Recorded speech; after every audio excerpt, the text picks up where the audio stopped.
Folks, welcome and good morning. So wonderful to see everybody here today. Many of you know there's a particular reason why it's very special to me to see everybody today. So I'll just touch on that briefly. I had a heart attack on Thursday. Oh, you did? What? You did? Yes, and here he is. I had a heart attack on Thursday and had a stent inserted. What? Yeah. And you're not And here I am. hospitalized? I got a little hole right He's here and a already bruise on out. my arm. That's where they did all the work. Just absolutely amazing. Wow. So I won't stay there long. I just wanted to acknowledge it, and I will give a couple of reflections. The first acknowledgement deserves a mention. The first acknowledgement is many people have just been extraordinarily kind. They really have. How do you feel now? I feel wonderful. Thank you. I really That's do. great. Just very ordinary. I So think many we give people. you a group hug. Just an air hug. So many people have just been really, really kind and supportive, and thank you all so much. The second reflection I'll give is it's just such a beautiful world. It really is just such a beautiful world. The people we met, so I say we, Beth and I, went through this together. The people we met when we went to the Minute Clinic, we went to, where did we go? The ambulance drivers. Such nice people. And when they in the ER, and then when my heart rate dropped down to 28 and was still falling, everybody we met, they were just such beautiful human beings. It's just a beautiful world. And then a third reflection is, this is actually Ajahn Chah speaking here. He says, the body is always talking to us, telling us that there is nothing here of which I can say, this is mine, this is myself, this is what I am. It's always telling us this. Most of the time we don't. It happens, when we're sitting here and we get pain in our legs. It's always telling us. Most of the time we just don't listen. And when it's telling you, hey, I'm about to go bye-bye, you kind of pay attention to that one. So it's, and why come back? To help end suffering. I'm increasingly realizing the only reason to exist in the world as a human being is to help end suffering. And it is such a gift and a blessing and a wonderful joy to be able to practice that with you here. It really is. So thank you for that. But that's not what I wanted to talk about this morning. What we're going to talk about this morning is part 2 of a couple of talks about a world pilgrimage, and I'll explain that because that's part of what I want to explain today. A world pilgrimage that actually Susan, who's on Zoom right here, Susan and I were on a couple of weeks ago now, we got back to Vietnam. Last week I talked about that from looking at the Buddhism we encountered in Vietnam and how different that was, and the lessons I took away that I thought were relevant lessons for everybody here. And the primary lesson comes back to it's totally different in so many ways, and yet at its heart it's the same core teaching. That's what I just said. Buddha said, I teach two things. I teach suffering and I teach the end of suffering. And that's it. Rabbi Hillel was asked, stand on one leg and recite the Torah. He stood on one leg and he said, love thy neighbour as thyself and love thy God above all else. All the rest is commentary. It's the same. So it's all about loving people, loving the world, and relieving suffering. And it shows up slightly differently there. So today I want to talk about the world pilgrimage as a construct and some of the large lessons I took away from it in that sense.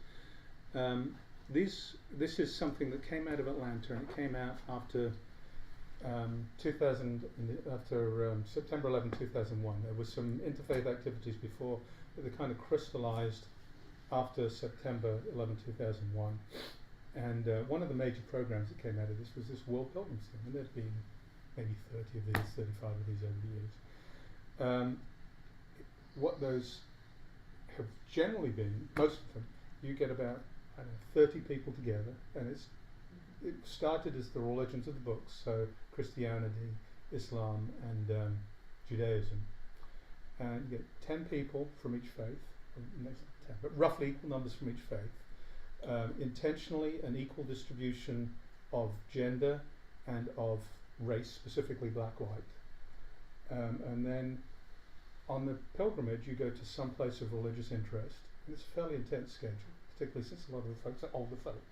It's a fairly intense schedule, and you share a room with somebody who is a different race and a different faith than you. And you typically stay in 3 different places. So you're swapping out those people, and you're just getting to know people who aren't like you. You're living with somebody who isn't like you. So I'm sharing with somebody who frequents the Masjid al-Islam down in Eastlake, and he wakes up at I don't know what time it will be, probably 5:30 for his Fajr prayers, and I'm already sitting on my bed in meditation. So then he will go into the bathroom, do his wudu, and he'll come out and he'll sit there. These are older guys, so a lot of them do their prayers, their salat, sitting down. So he'll sit on a chair and he'll do the call to prayer, and then he'll do his morning Fajr prayers. So we're just doing this together. It's extraordinary and quite beautiful. And then you spend the day with people, and you talk to them about their families and their children and their spouses, and you just get to know each other as people. And beautiful friendships have grown out of this. There was one, it was a woman's pilgrimage to Guatemala, and when they came back, they made a habit of going to Shabbat service. So people of different faiths, right? But there was one particular synagogue, it's Temple Sinai. They, on a fairly regular basis for a while, they'd all just meet up there for Shabbat, and they'd all just hang out there together, because they're just friends and they care for each other. So these are beautiful things. And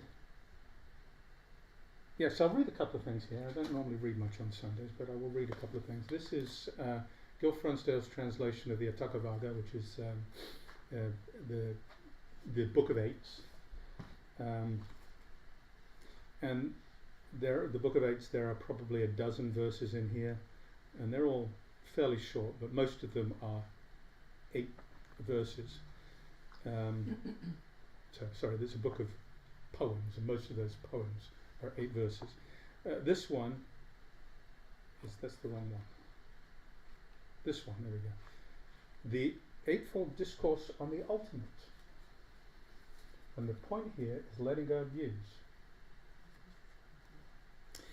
Having views about what is ultimate, a person makes these the best in the world and calls other views inferior.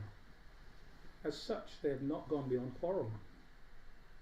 Seeing benefits in the self, or in things seen, heard and thought, or in precepts and religious practices, and then grasping at this, a person then sees all else as inferior.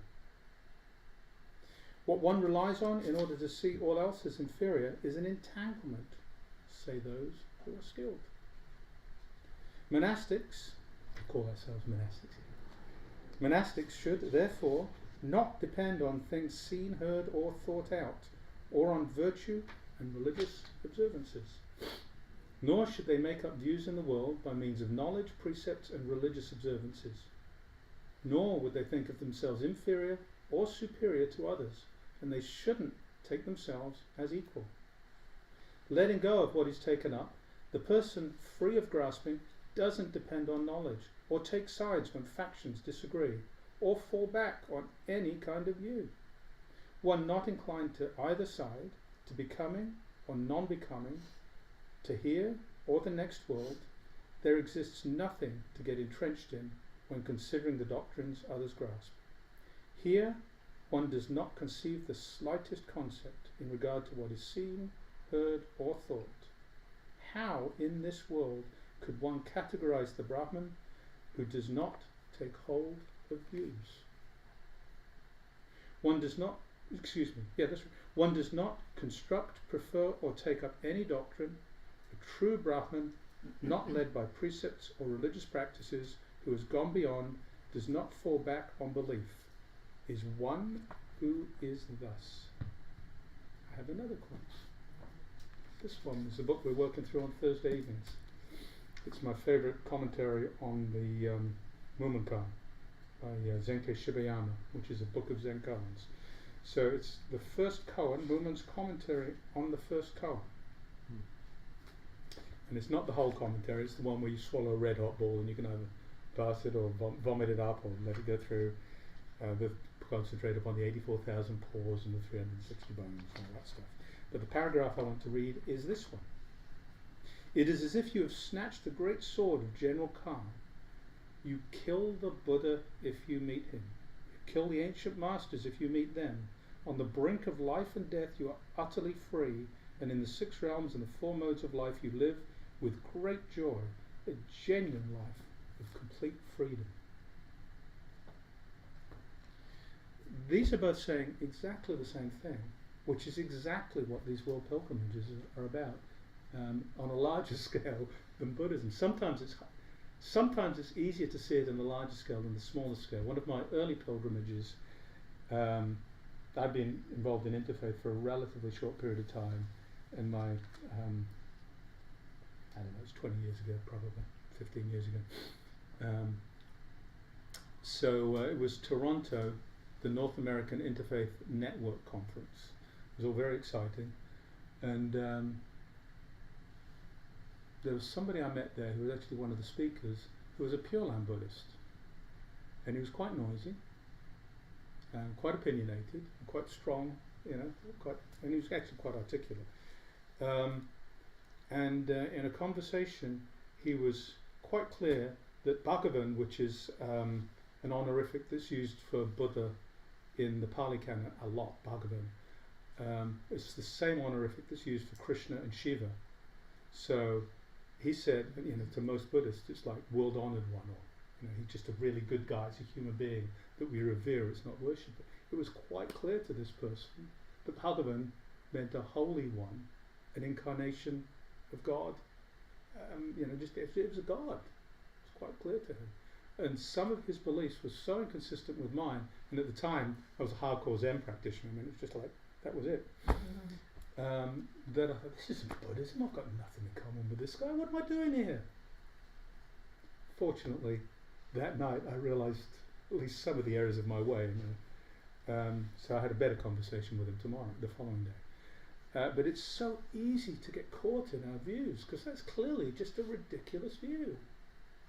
This is somebody who's reading the text a little differently to me, but in the important ways he's reading them exactly the same, which is it's about relieving suffering, period. It's about waking up ourselves to truth. The end of suffering is to realize there is no suffering. That's what we just chanted, right? No I, no ear, no nose.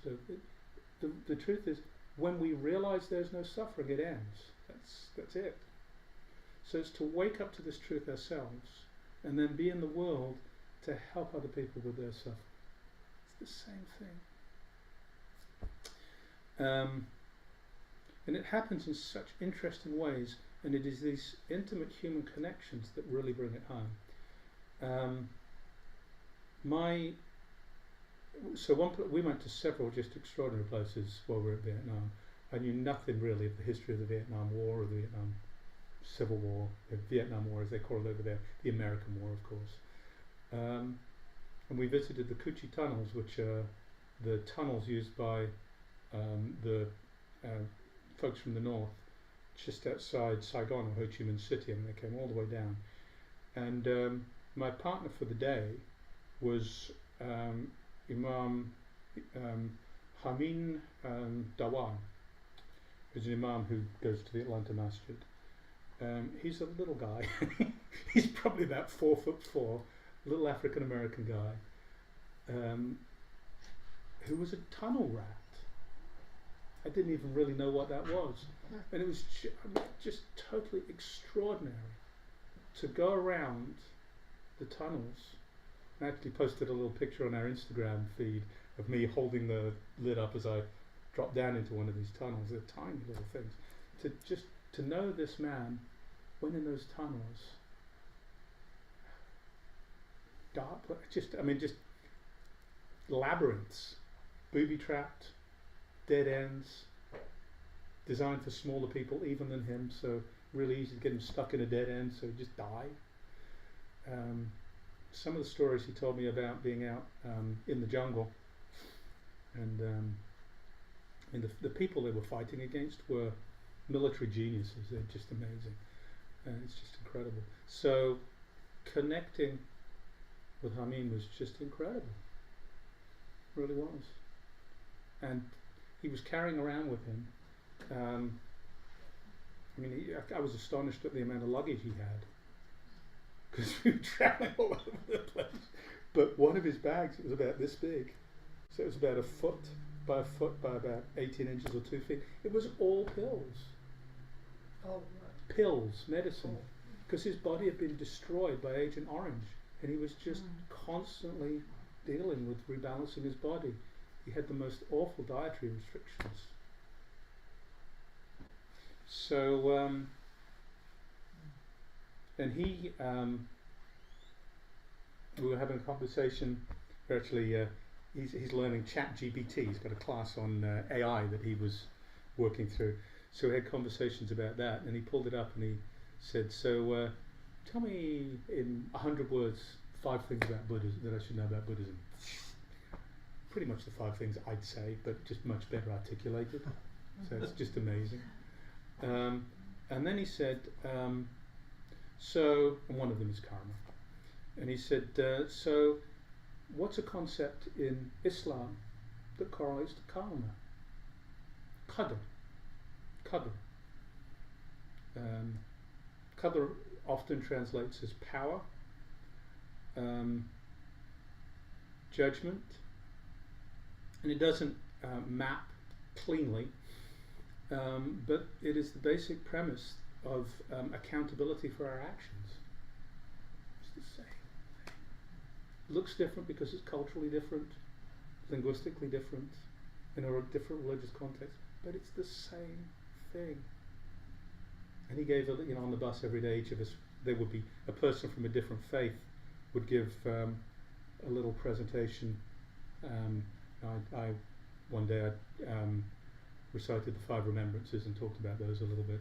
And so when he was talking one day, he talked about qadr and about the responsibility for our actions, and it was just beautiful.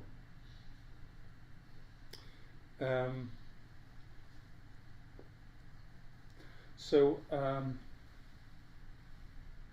there's an awful lot in these pilgrimages. I mean, if anybody's interested in that as a thing, just let me know and I'll put you in touch with the people who work those. But there's an encouragement here to get to know people who aren't like us. Just go to the Masjid of Al-Islam. Go to a synagogue on a Friday evening. You'll find yourself astonishingly welcomed. You'll find people who are just really nice and care, and they don't chase you. And you find, if you're willing to go in there with an open heart, you'll find a lot more commonalities than you think. A lot of people that I find coming to Buddhism, many people are, we're folks who grew up in different faiths. And so it's like, that didn't work for me. Oh, I found Buddhism. Wow, I have found the one true religion. Yay, lucky me. All you other fools, come on in, because what you're doing is nonsense. We don't have a God like you guys. So,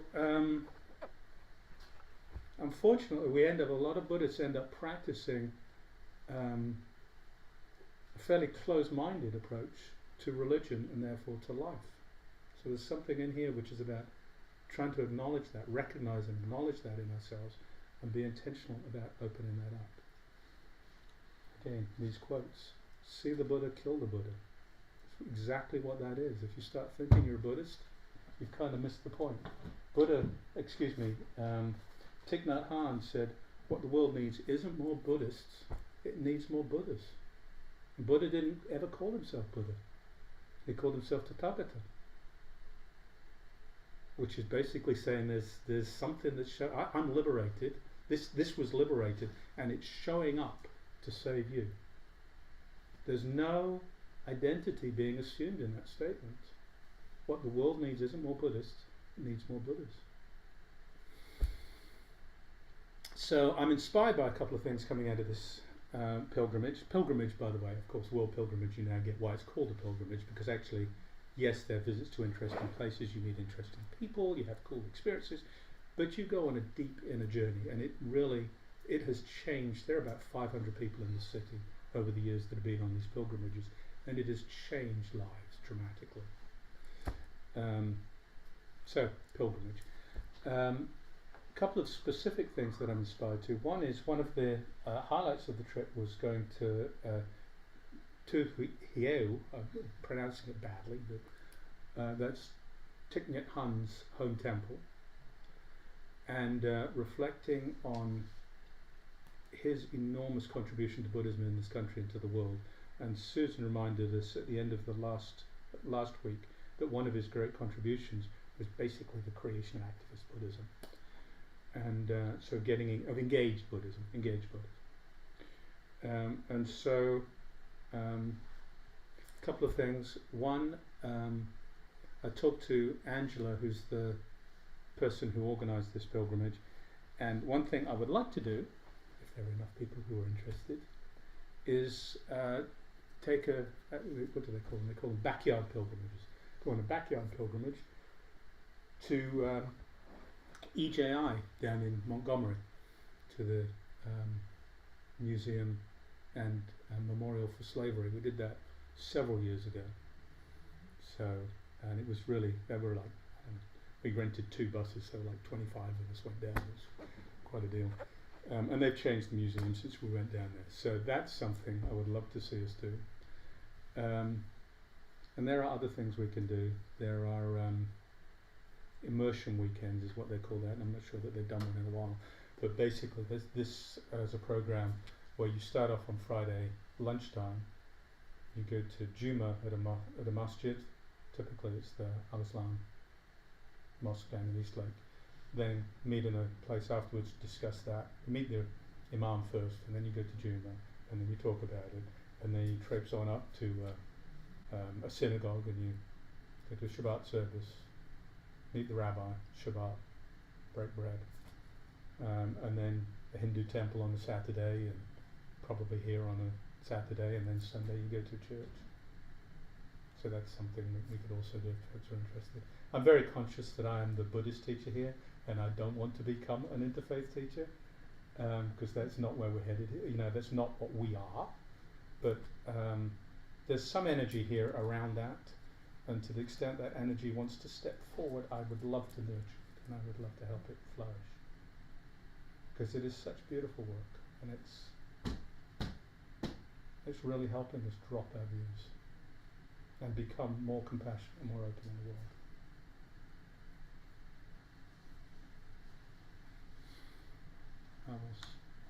I'll leave it open. I was going to stop recording, but I won't. We'll keep on while folks have things to say. What does that bring up for you, folks? Questions, comments, reflections?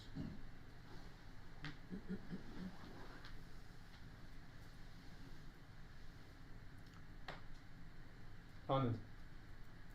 Yeah, thanks Gareth for sharing that wonderful experience. Yeah, even when I started practicing Buddhism, then I thought, yeah, this is the best. All of them are, Yeah, that's right. you know, glad that I found it, and you know, things like that. I think everyone experienced that. Right? But as we practice more, you know, like Heart Sutra and all of those things, I realized, and I always think of Ramakrishna Paramahamsa. He would become that, you know, a different religion person. Like 1 month he will be like become Muslim, and he dress like a Muslim and go to mosque every day and go to church for a month, and so all of these. Then at the end of whatever 6 months or 1 year, he said, like, I have seen same God in all of this, so there is no difference. So that's something came to my mind when you were sharing this. Yeah. It's the I think that's a realization and also a lot of wisdom there. Thank you. Thank you. So Sri Ramakrishna, yes, Sri Ramakrishna, I believe in the Gospel of Sri Ramakrishna, which was written by one of his devotees. It's like a biography of living with Ramakrishna. It's not just that he saw God in each of these religions. He woke up. He had an enlightenment experience. He had, we come to our Christians, we come to our practice with this recognition that there is such a thing as complete release, complete surrender, complete opening, and he experienced that directly, practicing each of these other faiths.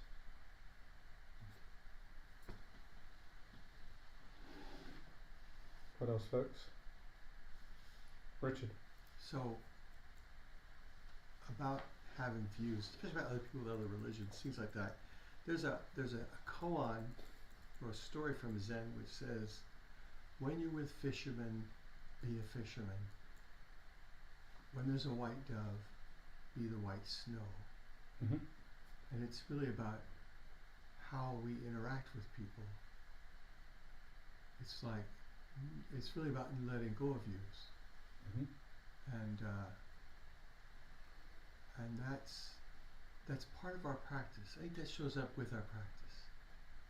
The way you practice, that begins to show up in your practice, is that you meet people and you open to them as they are. There's a clarification in what you said, Go ahead. which is you meet people where they are, you meet people as they are.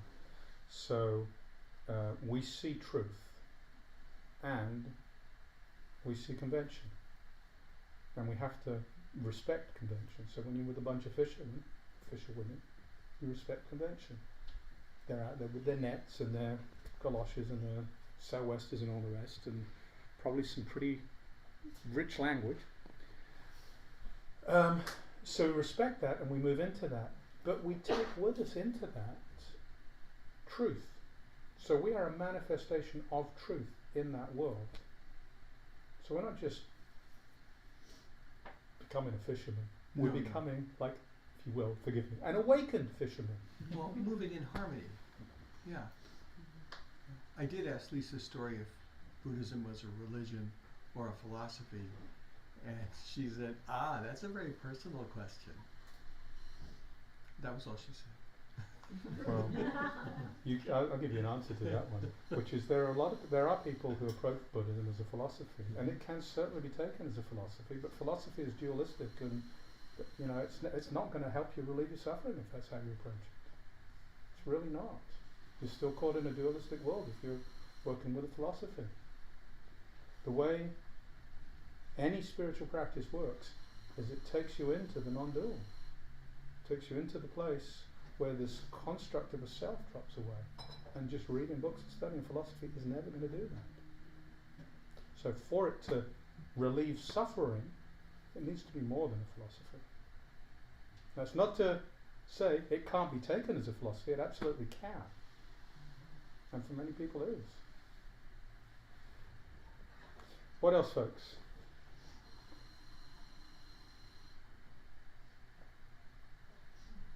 Pat? I was quite a while ago. The Dalai Lama gave a free talk in Centennial Park. I can't remember when, which I attended. And outside there were people from an evangelical group protesting that this was some kind of paganism and the like. It wasn't Christian. And how dare they? He took questions in advance because we're allowed to write questions, and he took some of them. And a young man had written that he was also an evangelical Christian, but he wanted to see the Dalai Lama and experience that. And his friends and members of his congregation said, "You are endangering your relationship with God by doing that." And the Dalai Lama said, basically, you have to hold in your heart what is true for you, what you have accepted as what what works for you, what you feel is right for you. But you have to accept that other people have something that is right for them. Mm-hmm. And there is common ground there, but they have their thing. And that doesn't mean that coming here, you're giving up what you have in your heart. You're merely experiencing what someone else has in theirs. Basically. I've got 2 comments on that. Thank you, it's lovely. The first one is Pascal's wager. Pascal was a French mathematician, I think an 18th century mathematician who gave us basic binomial theory. He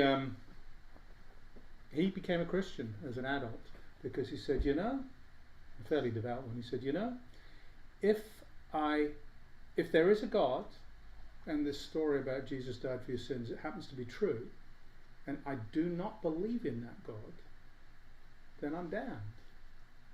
That's a terrible outcome. I'm not willing to accept that. If I believe in God and there isn't one, I've not lost anything. So I do this little matrix. There's no downside to becoming Christian and believing in God, and there's actually some upside. It's foolish not to. So he became a Christian. And in a Christian Europe, which is what it was, that made complete sense. In a multi-faith society, that wager is equally true in Islam, Judaism, all the various schools of Buddhism, the Sanatana Dharma, Taoism. It's equally true in all of those. So, how can we give any one of those views superiority over another? Equally true. I had 2 points, I've forgotten the second one. I think I must have had a loss of muscle memory when I had my stroke. I did the bell and the mock talk a little strange this morning. What else, folks? Anand, and then Megan. I think it's just a question. It's believing in what religion your heart is. That's, I think, we all accept. But there are some people we call atheists, right? Mm-hmm. They don't want to accept anything, any God, any religion. I heard, I don't know if Buddha said that even atheists is a religion. Yes, it is. It's a belief system. It is, yeah. So that's something I try to understand how that is a religion. So And it shows up meaningful in the world we live in, because in a reasonable number of people who have a very scientific worldview based on the objective modern scientific understanding of things, and there's no my son's one of them. There's no room in that for any kind of spirituality. That's a belief system. Consumerism actually is also a belief system. It's not a very healthy one. If you had to design a faith system that could cause maximum suffering, it would be called consumerism. I mean, you think about what it is. It is designed to create clinging and craving. It's the very fabric of it. Megan, did you have something? Thank you, Gareth. I think that interfaith work offers a lot of room for growth. Mm-hmm. I've been sitting here feeling sort of like resistant threads, unwillingness. When I found Buddhism and Buddhism found me, I felt very aligned Yes. with the practice, and it almost instantly created this othering from my Christian upbringing, Mm-hmm. and in a way that I recognized that the questions that I was concerned with were just not being answered, and not that other people's questions were invalid, but that Buddhism really seemed to strike right to the heart of what mattered. But then when you shared about the opportunity for a short pilgrimage, Mhm. a backyard pilgrimage, I really felt that resistance. Mm. And I don't think it's for other faiths. It would just be the engaging Yeah. engaging with maybe Christian sects. And I think that's an opportunity to challenge myself to sort of break those views, and so I appreciate that offer. And also, I wonder how you integrated some of the experiences from your pilgrimage, and maybe the emotions and the feelings that were hard to hold. I think particularly when I think about what it would be to go to a museum that sort of contextualizes and slavery. Yes. That I felt some resistance towards that, mostly because I know the feelings that can stir within me. Yeah. And if you do that in a space, there's sort of a trust that has to be built Yes. in the community, that the emotions and responses that are created can be held, and then what is learned can then be shared and integrated into our own communities. So I just wonder how your pilgrimage, how the community lasted outside of the pilgrimage. Thank you. Really wonderful thoughts, Megan. The first thing that brings up for me is actually my second answer to Pat, which is what happens on these pilgrimages. For it to help, for it to give the possibility of change, we have to be willing to be vulnerable. We have to be willing to say, maybe I don't know. Which at its root means, I'm willing to go in there, and this has happened. There's a young man who I think of who was a very serious Christian, very devout Christian. He's now Muslim. It's the only conversion that I know of that came out of these 500 pilgrimages. But you have to be willing for that to be a possibility, for you to say, I'm wrong.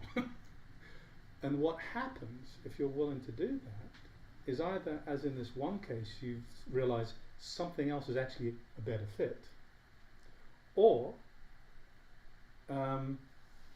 that opening allows you to see depth in your own faith that you simply hadn't seen before. It allows you to see a deeper truth that was simply not accessible before. So you become, and there are books written about how Buddhism helped me become a better Christian, right? I mean, this is what this is about. You're absolutely right about safety. Absolutely right about safety. And when we did this before, we had 2 buses, and we had one person on each bus who was somebody who was well known to everybody on the bus and would be recognized as a trusted and a safe person, and somebody who could keep a safe space on the bus, so that there could be these conversations, and they actually facilitated conversations on the bus. So it's something, you know, and we'd be doing it with this community who, I think I trust anybody in here with my life, frankly.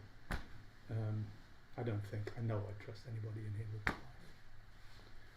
my life. And hopefully we'd be able to coordinate with the Masjid al-Islam, and that's another absolutely beautiful community. So it's definitely a design parameter, Megan, and it's something that I have consistently found to be true with my experience of this work, both domestically and internationally. But great questions, thank you. Can I Anand. add to that? So that brings up something to me. Maybe that is something internal resistance, right? Yeah. I experienced that even when I was in India. I never visited a Gurudwara, which is the Sikhs play, or until maybe 30s or 40s, right? I was, because there is some kind of a resistance and fear. They always wear the knives and things like that. Yeah. So that's a I think it's not our willingness to open or explore, right? It is the lack of curiosity. I don't know if that is the right way to put it, but that my curiosity grew, and then I tried to go to every religious place that actually helped me to cut all my delusions about the other religions. So that is something, to me it's more internal thing. I don't know. That's what my experience is. Thank you. Just for grins, for many years, I don't know, probably 3 or 4 years, something like that, I wore a kara, which is the Sikhi bracelet, for those who don't know it. There's the 5 things with a K, one of them is this bracelet. And it is the residue of, it's a remembrance of the arm shield that soldiers used to wear, because this is what you would do if you're defending the rights of other people. And that's what the sword is about. It was just, it's once you understand another side to it, it lands totally differently, which is exactly what you're saying. Got time for 1, maybe 2 more things. No, everybody on Zoom's been quiet. Susan. I just like to add what you said about those that were on the trip. I, to be very honest, was a little nervous with my blonde-haired, blue-eyed identity, how it would be accepted by the 2 couples that, I assumed, I think correctly for the most part, that their root, or what drew them into the Muslim faith was the Nation of Islam under Malcolm X. And so I was a little nervous that I was not going to be accepted, and that melted immediately when I arrived at the airport and was overcome with emotion at leaving my son. That totally caught me off guard. And one of the women, who I didn't even really know her name at that point, came up and gave me the biggest and warmest hug. And that was just the beginning of a really deep, full of love relationship that, we've only been back for 2 weeks, but I've been texting all of them throughout this 2 weeks. So I'll just put that in as if anybody has any to what Gareth, you were saying about being accepted. If you would go to masjid, I would have never even considered it before. And now I'm gonna try to at least make it there at least once to just see their community and meet their community. Thank you, Susan. Last thought, anybody?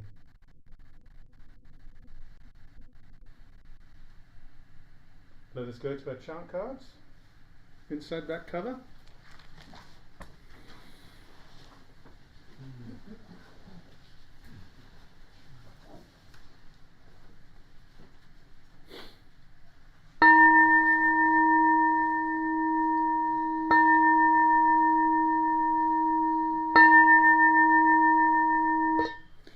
Beings are numberless, I vow to awaken them. Delusions are inexhaustible, I vow to end them.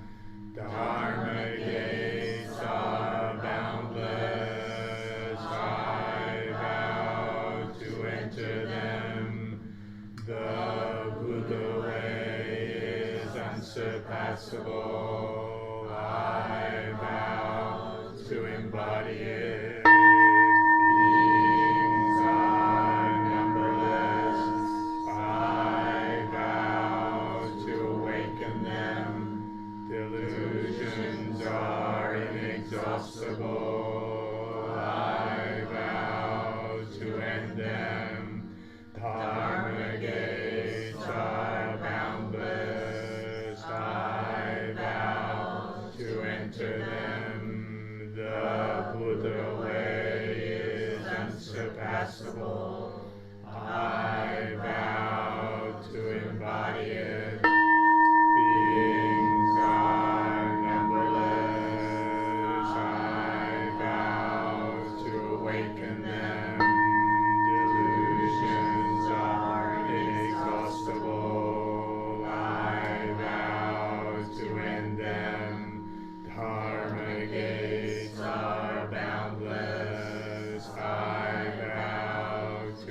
to them. The Buddha way is unsurpassable. I vow to embody it. Bruce. Announcements. Okay. So, first thing is, today, following this ceremony, in I guess about 5 minutes, 2 minutes or less. 2 minutes or less, we'll have our annual members meeting. So, we encourage everyone to stay around and get some information from the board about what is going on, and we'll also elect new board members, and I think there may be some other business. But please stay around. Are we having lunch served? Richard's prepared lunch. Richard's prepared lunch. Okay, so there's another incentive. Smells great. All right. So with our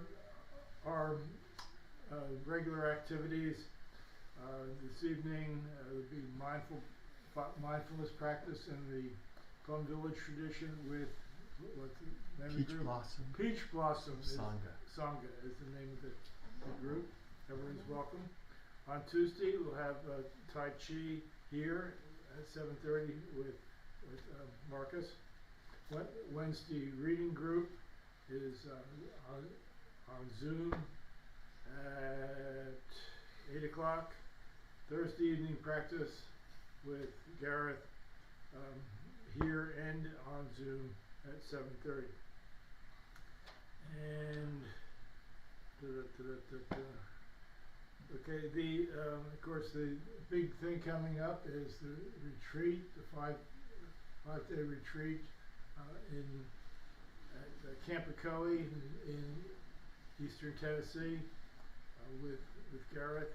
There is still room in that, so that's begins on Wednesday, March the 30th through Sunday the 24th. There's information online and details on registering for that. And there'll be a one-day retreat with Richard on April 20th. I'm not sure, what is it? Meta practice. Meta practice, okay. And let's see, I think that's on Saturday the 30th, we'll have a line stretch and let go yoga with Sally. That will be in the morning at 9:30 right here. I think that's all we've got coming up in the next month. If I have a couple more. anyone has any else? Go ahead, Richard. The volunteer stuff. The service stuff. This is a book by Mark Gareth. He is one of the teachers at the Roswell Insight Meditation Group.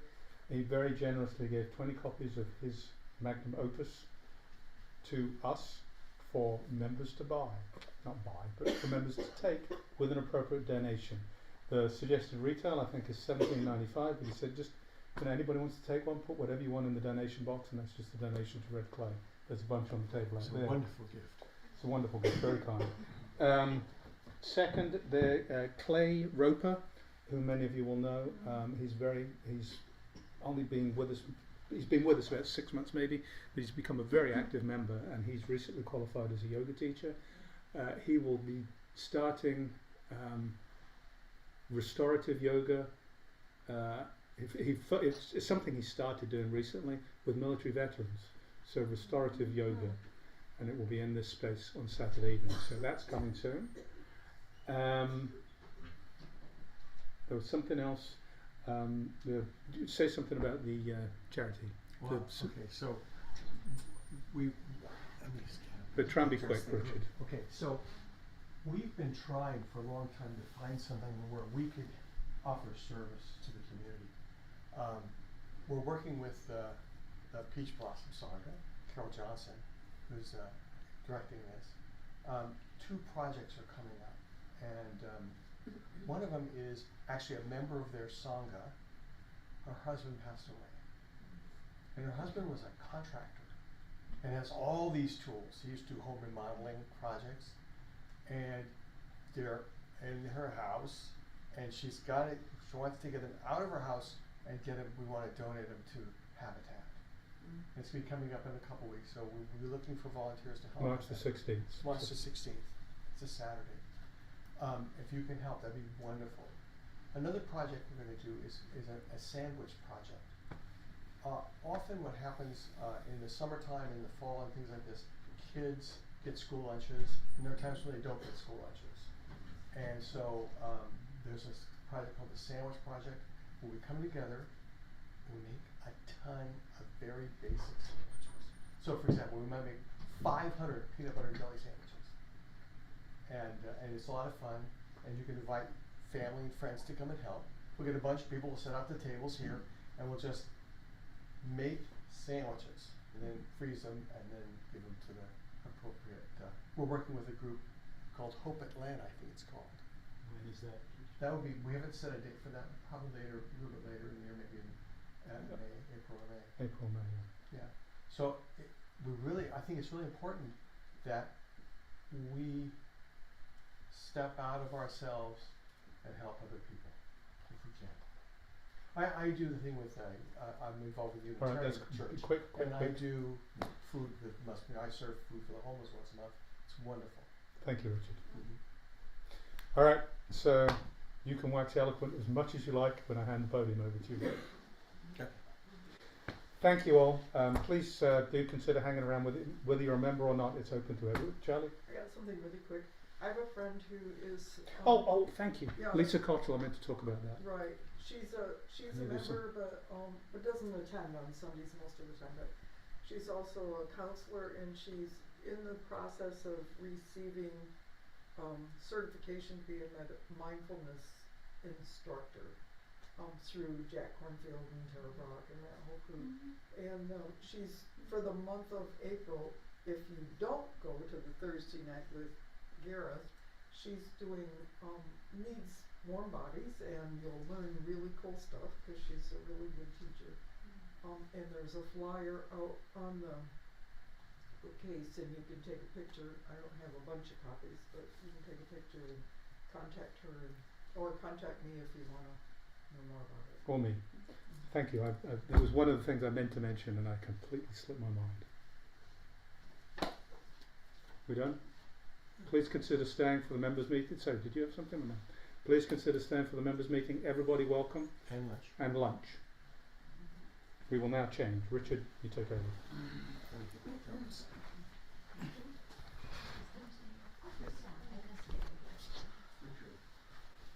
This coming Saturday? Are we gonna stay on Zoom or not? This coming I think so. Saturday is the Yeah. thing for Saturday? I think it's, yeah, I think it is. Yes, yes ma'am, I understand. Yeah, I'll take care of Let me have that tissue paper. There you go. All right. Try and stand up now.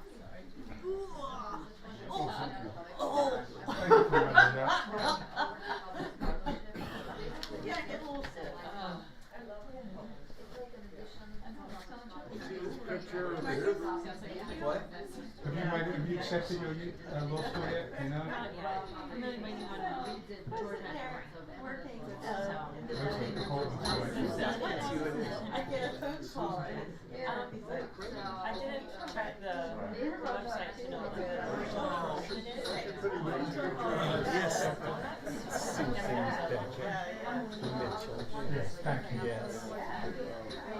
So you've got rapid works or playing musical instruments or hiking or something this afternoon. Yes. Good to see you. And we're like, and I'll be back for something gas. So we went to find there, we told them what the blood pressure Charlie was, usually and they're like, keeps it at 6 months. right now, She would like to get on this. we're calling the ambulance. Yeah. Life beyond just a short story,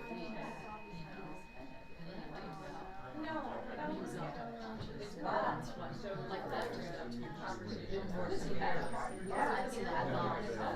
But that's